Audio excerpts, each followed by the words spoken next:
예, 오늘의 모닝 브리핑 시작하겠습니다. 증시는 빅이벤트 앞두고 눈치 보기를 했는데 어쨌든 소폭 올라서 마감이 됐고요. 엔비디아 주식 분할 후에 첫 거래였습니다만은 이제 역시 초반에 좀 고전하다가 결국에는 상승 마감하는 그런 모습을 보였습니다. 우리 증시는 금리가 올랐음에도 불구하고 뭐 지수는 어쩔 수 없이 빠지긴 했는데 외국인들은 돌아서지 않았거든요. 근데 금리 현재 수준 쉽게 내려가지 않는 상태에서도 외국인들이 계속 매수를 해주는지 집중적으로 봐야 될 것 같고요. 그리고 증시에서 음식료 업종이 되게 강하거든요. 그리고 반면에 금리 올라가면서 2차 전지 제약은 약세를 보이고 있는데 이 밀리고 있는 종목군들 시가총액 비중이 크기 때문에 이 종목들 중에서 일부가 다시 상승 시도를 하는지 이런 부분들 중점적으로 살펴봐야겠습니다. 우선 미증시는 소폭 올라서 S&P 500 지수, 나스닥 100 뭐 사상 최고치 경신을 했고 러셀 2000 지수도 올랐거든요. 그러니까 금리가 올라가긴 했는데 뭐 고용지표 강해서 올라간 거라면 경제가 좋은 거니까 기업들은 나쁜 거 아니지 뭐 이런 해석들이 나타났던 것 같습니다. 그리고 이제 이런 것들을 거들어주는 데이터들도 나왔는데 그러니까 뉴욕 연은에서 발표하는 지표들이 있거든요. 그러니까 기대 인플레이션 1년 후에 인플레이션이 어떻게 될 것 같아요? 라고 물어보는 건데 지난달 대비 내려왔어요. 예, 지난달 대비 내려온 3.17%, 뭐 반올림하면 3.2가 되겠습니다만은 어쨌든 인플레이션에 대한 전망이 살짝 꺾였다라는 점. 그 다음에 증시에 대한 전망을 물어봤더니 12개월 후에 증시가 어떻게 될 것 같아요? 라고 물어봤는데 낙관론이 40.48%, 이게 3년 이내 최대치로 올라간 거거든요. 그래서 뭐 증시에 대한 전망은 긍정적이고 인플레이션 전망은 조금 내려가고, 그러니까 뭐 증시 겁먹을 정도는 아니잖아. 이런 식의 좀 해석이 있었고요. 다만 이제 그 고용지표 발표 이후에 금리라든가 증시의 전망은 막 엇갈립니다. 그러니까 ING 이런 데서는 뭐 전망치 올해 3번 내릴 거라고 봤다가 이제 2번으로 하향을 했습니다. 근데 내년은 또 3번에서 4번으로 높이긴 했는데 어쨌든 올해 금리 인하 전망은 하향 수정되는 그런 분위기고, RBC 같은 경우는 뭐 무시무시한 시나리오를 제시를 했습니다. 뭐 증시가 여차하면은 마이너스 5에서 최대 16% 급락할 수 있어요. 이건 제가 잠시 후에 표로 보여드릴게요. 반면에 이제 뱅크 오브 아메리카에서는 고용지표 세게 나온 건 경기에 대한 우려를 축소시켜 준 거다. 그래서 증시에는 긍정적이다. 이런 주장을 했고, UBS에서는 CPI와 FMC 그러니까 회의에서 서프라이즈한, 그러니까 놀라울 정도의 어떤 수치가 나오지 않는다라면 증시는 더 올라갈 거다. 그래서 금리는 9월부터 2번 정도 내릴 거야. 근데 증시는 나쁘진 않을 거야. 그러니까 이런 전망을 제시를 했습니다. 그래서 뭐 보수적인 시각과 낙관론이 충돌을 했는데, 그러다 보니까 뭐 증시가 크게 올라간 건 아니지만 어쨌든 뭐 걱정했던 건 이미 지난주 지표 나왔을 때 알고 있는 거고, 괜찮다는데 경제가 좋다라는데 이쪽에 조금 더 무게가 실리면서 증시는 소폭 올랐습니다. 참고로 이제 RBC에서 제시한 시나리오는 이런 거예요. 예, 금리는 내렸는데 기업들의 실적을 부진하게 잡을 경우 증시는 5,100포인트까지 빠질 거다. 금리는 동결되는데 계속 인플레이션이 지속된다. 그럼 어정쩡하게 이러지도 못하고 저러지도 못하는 상황이 생기면 증시는 4,900까지 빠질 거다. 그다음에 금리를 올려야 되는 상황, 인플레이션이 너무 강해서 금리를 되게 올려야 되는 상황이 생기면 증시는 폭락할 거다. 4,500까지. 뭐 이런 시나리오 제시를 했는데 조금 제가 보기에는 뭐 좀 수치가 시나리오 이러니까 증시에 더 주목은 받았는데 이렇게 좀 어정쩡하게 제시한 것 같긴 합니다. 근데 어쨌든 RBC에서는 이런 식의 어떤 증시 시나리오를 제시한 것도 있었다. 이렇게 보면 될 것 같고요. 이날 주목받은 건 엔비디아였잖아요.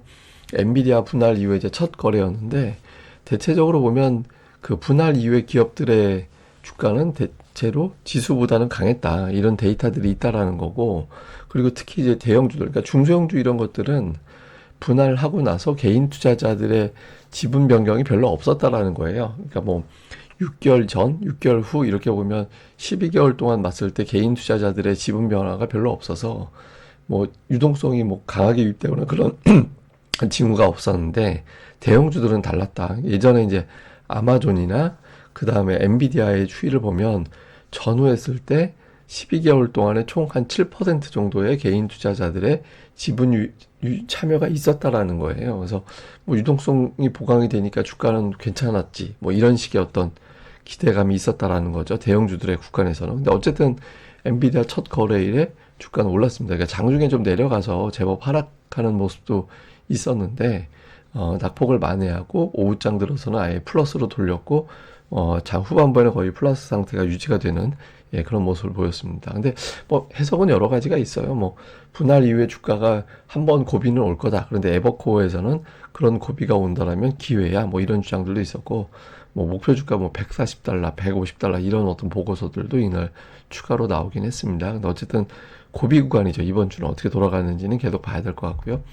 그 다음에 이제 금리와 달러 인덱스를 보면 달러가 오늘 상승할 것 같다 이런 주장들도 일부는 있었거든요. 그러니까 유럽 의회가 지금 막 그 극우 정당이 승리한 선거 결과 등장하는 그런 결과들이 나왔잖아요. 이것 때문에 유로 약세, 달러 강세가 초래가 될 거다 이런 주장들도 있었거든요. 근데 이제 달러 인덱스가 실제로 지난 주 대비해서는 올라가긴 했는데 장중에는 계속 흘러내렸어요. 뭐 이제 주식시장 흐름이 좀 양호하게 나오고 하다 보니까 또 유럽이 뭐 마냥 그렇게 혼란하게 가진 않을 거야 뭐 이런 분석들이 나오면서 초반에 달러 인덱스가 상승하고 나서 이제 오후장 들어서는 좀 흘러내리는 그런 모습이 나왔고, 그리고 최근에 달러 그 글로벌 큰 손들의 달러 베팅은 약세 쪽으로 가 있다고 했거든요. 이게 좀 변화가 생겼을지는 이 선거 결과 때문에 유로 약세 달러 강세로 바뀔지는 모르겠지만 어쨌든 글로벌 큰 손들의 달러 베팅은 일단 약세 쪽으로 지금 가 있다라는 데이터들도 있었습니다. 어쨌든 달러는 올랐고, 그다음에 국채 금리는 오늘 올랐거든요. 지난 주말 미국의 고용지표 이후에 한 차례 올라간 이후에 오늘 또 추가적으로 약간 올라갔는데, 다만 이제 오늘 미국의 국채 발행 대규모 있었거든요. 거의 600억 달러 가까운 국채 발행이 있어서 이게 미국의 국채 발행이 있는 주간에 증시가 조금 금리가 올라가고 증시는 좀 흔들리는 그런 경향이 좀 있죠.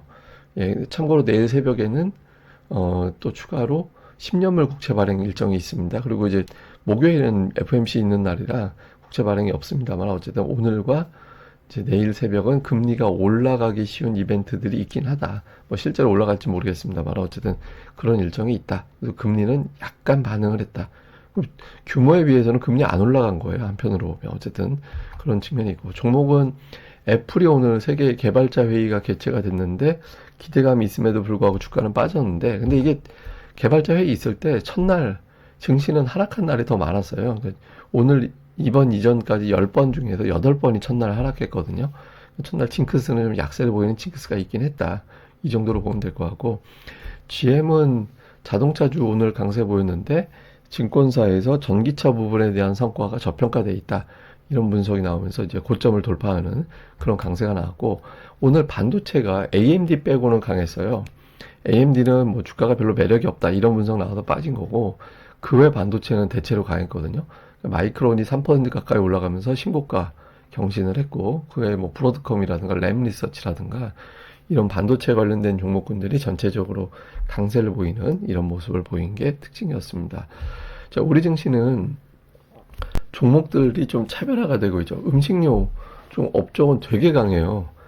뭐 예를 들어서 이제 지금 농심, 뭐 삼양식품 이런 종목군들 막 강세잖아요. 풀무원 이런 것들 다 올라가고 있고, 그러니까 핑계는 저거죠. 그러니까 해외 쪽 수출이 잘 나간다. K푸드 이런 인기가 이제 있고, 그리고 환율까지 올라가면서 수출 환경도 좋아지고 있다. 이런 내용들. 다음에 또 일본은 뭐 여름에 일찍 더위가 찾아와서 빙과류 수요가 늘어날 거다. 이런 주장들도 있거든요. 그러니까 어제 같은 경우는 막 원료 공급하는 밀가루 관련주들도 막 올라가고 그랬잖아요. 그래서 음식료 쪽이 가장 핫한 그런 모습을 좀 보이고 있고, 그다음에 삼성전자는 어제 좀 빠졌죠. 그러니까 국채금리 이슈가 좀 제기가 되면서 이제 매도세가 좀 가동이 되다 보니까 또 선물 쪽 대규모 매도가 나오니까 빠졌는데, 이 121선에서 또 머물고 있는 건 그렇게 썩 좋은 건 아니거든요. 오늘 장에서 121선 회복이 되는지 이거 되게 중요한 포인트가 될 거고, 2차 전지 저 연두색 선으로 보이는 게 61선인데 61선이 굉장히 강한 어떤 저항대였거든요. 근데 그거를 맞고 밀린 게 돼버렸어요. 그래서 그 2차 전지가 이제 기술적 반등 사이클이 이걸로 끝내는지 아니면 이제 121선 정도까지는 더 이제 한 번 더 연장을 해보는지, 이게 코스닥 시황상 되게 중요하죠. 그러니까 2차 전지, 제약 바이오, 반도체 하나 더 확장하면 엔터. 이 중에서 적어도 2개 이상은 돌아가면서 계속 올라가줘야 되거든요. 그래서 그런 구도가 돌아가는지 볼 필요가 있고, 엔터주가 어저께 좀 회복세를 보이는 그런 모습들이 나타났죠. 그래서 여러 가지 어떤 악재들이 나올 거 다 나온 거 아닌가? 뭐 이런 어떤 해석이 있어서 이제 추세가 바뀌었는데, 근데 하이브만 놓고 보면은 큰 양봉 이후에 주가가 그 양봉 위에서 머물고 있잖아요. 그래서 조금 버티는 힘이 생긴 것 같긴 합니다. 근데 어쨌든 제가 말씀드렸던 코스닥의 빅4 중에서 2개 정도는 돌아가면서 계속 올라가는 그런 흐름이 나와주는지가 상당히 중요하다. 이렇게 봐야 될 것 같습니다. 근데 어쨌든 그동안에 수급은 별로였는데 어제 하이브 수급만 놓고 보면 나쁘지 않았거든요. 그래서 요 구도가 좀 이어지는지 봐야 될 것 같습니다. 그 다음에 또 하나는 이제 외국인들이 어저께 금리가 올라갔는데 매수를 했거든요. 그리고 증시도 어떻게 보면 선전했어요. 그러니까 어제 이제 동시효과에 때려 내려서 이제 밀리긴 했지만 동시효과 전 상황만 놓고 보면 외국인 투자자들이 순매수로 들어왔고 지수는 낙폭을 줄이는 그런 움직임이었거든요. 그러니까 10년물 금리 기준으로 4.4% 이상에서는 코스피가 별로 안 좋았었어요. 안 좋았는데 어제는 그런대로 수급도 그렇고 지수도 그렇고 좀 선전하는 그런 모습이 나왔죠. 그러니까 외국인 투자들이 대신 매수는 강도는 뚝 떨어졌죠. 이건 뭐 매수했다라고 할 정도는 아니고 안 팔았다에 가까운 거였잖아요. 이제 오늘이 되게 중요한데, 그러니까 이틀 연속해서 4.4% 이상 이제 금리가 유지가 되고 있는 상태. 그러니까 외국인들이 과연 매수를 이런 데도 할 거냐, 아니면 그리고 코스피는 오늘도 선전을 할 거냐. 만약에 이제 오늘 선전하고 코스피에 대해서 외국인들이 매수 기조가 이어진다라면 이거는 이제 이번 금리 상승은 반짝 결국엔 다시 내려갈 거야. 이런 쪽에 무게를 두고 있다라는 게 되거든요. 그래서 오늘 이 구도 증시 흐름상 되게 중요하다라고 봐야 될 것 같습니다. 자, 정리를 좀 해보면 금리와 엔비디아 결과를 봤잖아요. 금리는 이틀 연속에 4.4 넘어가 있고 엔비디아 첫 거래일에 플러스가 났고 충돌되는 그런 재료들인데 어쨌든 외국인들 매수가 유입되는지 특히 이제 외국인들 선물이 중요한 게 선물 매도 여력이 별로 없거든요. 지금 기껏 해봐야 한 10,000계약 조금 더 되는 정도. 매도 여력이 별로 없다라면 지수를 떨어뜨릴 만한 무기가 줄어들어 있는 상태라서 선물 매도가 좀 진정이 되는지 이게 왜냐하면 삼성전자하고 연결이 되는 거라 좀 중요하게 포인트로 봐야 될 것 같고요. 그다음에 환율이 1380원, 1400원 요 구간은 별로 안 좋은 구간이죠. 근데 말 바꾸면 이 구간에서 환율 고점, 지수 저점 이런 어떤 패턴이 나오긴 했었거든요. 그러니까 여기서 이제 오늘 또 그런 시도가 나오느냐. 근데 만약에 이제 그런 패턴이 안 나오고 1,400원을 뚫고 나가는 흐름으로 가버리면 이제 증시는 제법 큰 조정이 나올 수도 있죠. 그래서 환율의 어떤 고비 구간에서의 어떤 변화 봐야 될 것 같고요. 그리고 어제 금리가 올라가면서 2차전지 제약이 빠졌는데 대신 반도체와 엔터가 이제 커버를 했었거든요. 코스닥 같은 경우는. 요 구도에서 그냥 아예 그냥 고정이 되는지 아니면 이 중에서 이제 일부 다시 로테이션으로 돌아가는지 그러니까 요 구도도 좀 의미 있는 구도로 잘 봐야 될 것 같습니다. 그 다음에 이제 제가 두 종목을 보여드릴 건데 어제 같은 경우 하나 에어로스페이스도 올라가고 빅텍도 올라갔거든요. 둘 다 방산주라는 공통점은 있죠. 예, 그런데 이게 제가 왜 이걸 보여드리냐면 하나 에어로가 올라가는 경우는 수출이 잘 되는 경우예요. 예, 수출이 잘 되니까 방산 산업에 대한 긍정적인 평가로 올라가는데 그러니까 빅텍이 올라가는 거는 방산 수출 쪽보다는 지정학적 리스크 가지고 올라가는 경우가 더 많거든요. 그러니까 이건 차원이 다르죠. 환율이 하나는 환율이 안정되는 재료가 될 수도 있는 거고, 그러니까 방산 수출 잘 되면 뭐 이제 수출이 잘 되는 거니까 환율에는 그렇게 나쁜 영향이 주는 건 아닌데 빅텍이 올라가는 시황은 저거는 지정학적 리스크가 우리나라에서 불거진다라는 게 되는 거니까 환율이 급등을 하면서 시장이 흔들리는 그런 경향이 나올 수 있거든요. 그래서 저 방산주가 올라가는 것 자체도 어떤 종목이 올라가느냐에 따라서 시황에 미치는 영향은 달라집니다. 그래서 오늘 장에서 빅텍과 하나에어로 두 종목이 좀 엇갈리는 게 좋죠. 빅텍은 좀 눌리고 하나에어로는 뭐 그냥 자체 재료 가지고 움직이고 이게 되게 좋거든요. 그래서 같은 방산주라 하더라도 좀 해석이 달라지니까 이런 부분들도 좀 체크하면서 환율이 워낙 아슬아슬한 구간이라 같이 보는 것도 좀 포인트가 될 것 같습니다. 예, 뭐 또 장중에 벌어지는 일은 제가 다음 방송에서 내용을 정리해 드리도록 하겠습니다.